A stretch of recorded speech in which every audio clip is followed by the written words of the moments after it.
Stephen A., was this more about good Warriors or bad Jazz?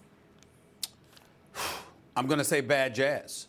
It's not to say that the Warriors aren't great, because we all know they're great, but I'm going to say bad Jazz. And I'm going to bring up two names that even Max himself can't deny. We know he can explain anything to a cockroach and make it sound so eloquent, but it's not going to work in this particular situation. Did you see the last two games of this series in Utah? Did you see what Joe Johnson and Rodney Hood did? Rodney Hood shot 1 of 8 in Game 3, 1 of 5 in Game 4. That's 2 of 13. Joe Johnson, Mr. Big Shot himself, Mr. Clutch, was nowhere to be found in these last two games. He shot like 3 of 12 in Game 3, 2 of 8 last night.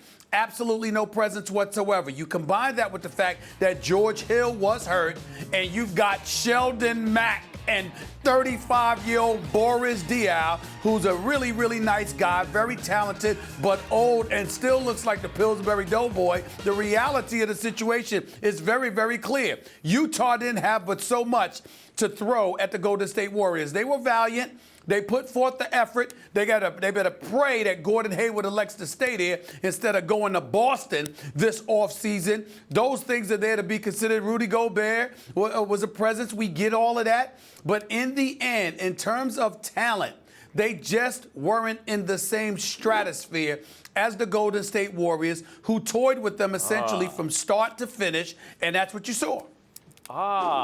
In terms of talent, you say, they weren't in the same stratosphere as the Golden State Warriors, right? Yeah, sure. Yeah. That's because not Utah is bad. They've been a really good defensive team all year. They're a good young team on the upswing. And you mentioned Joe Johnson. Joe Johnson is there to hit a couple big shots. Would that have made a difference in this series? Joe Johnson is the oldest living human, I think, when last analyzed. That's not the reason they lost. Utah is a really good young team, and as I mentioned, dominant defensively all year, and they had nothing for these Golden State Warriors. That's not because Utah is bad. Utah is pretty good. They're not great, but that's a pretty good basketball team, and getting better, by the way. It's because Golden State is all-time great. Stephen A., we knew they weren't going to go after the wins record this year. I think it was a mistake to go after it last year, and they ultimately failed in the playoffs and the finals. And listen, maybe it's because they were pursuing the wins record. Maybe if Steph Curry hadn't been in all those overtime games and those tough games toward the end of the season that really didn't matter all that much, you could argue the Spurs were challenging them for best record. That's not really why they were doing it. They wanted to set that wins record. Maybe he doesn't get hurt in the playoffs, and maybe things end differently for Golden State. So we knew going in, especially integrating Kevin Durant onto the team, they weren't going to win 74 games. It was very unlikely. But we also knew that they would probably, come playoff time, be an even better team than they were last year. And last year, heading into the playoffs, they were in the conversation for greatest team of all time. And we all acknowledge they're probably going to get better. And you know what?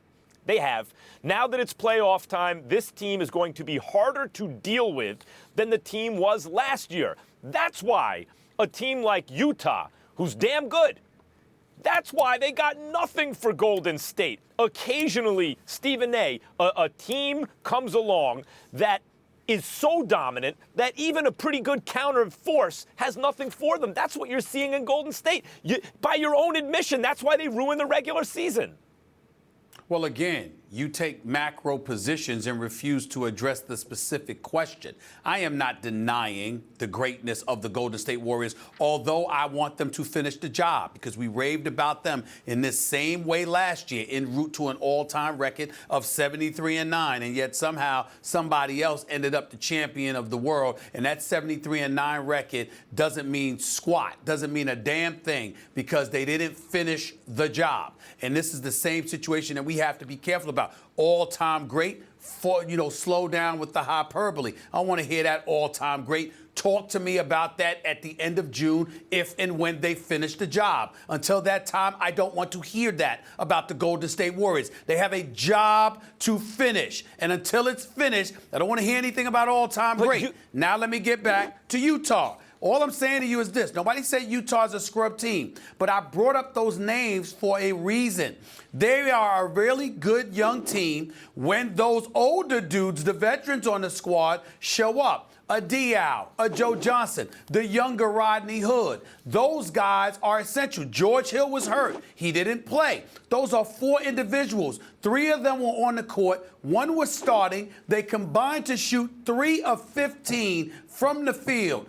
1 of them made 1 shot, the other made 0, and Joe Johnson made 2. So when you take that into consideration and you couple that with the absence of George Hill, I can't sit up there and say, even though I know that the Warriors are a great team, I can't say it was more good Warriors than bad Utah, because Utah was incredibly compromised.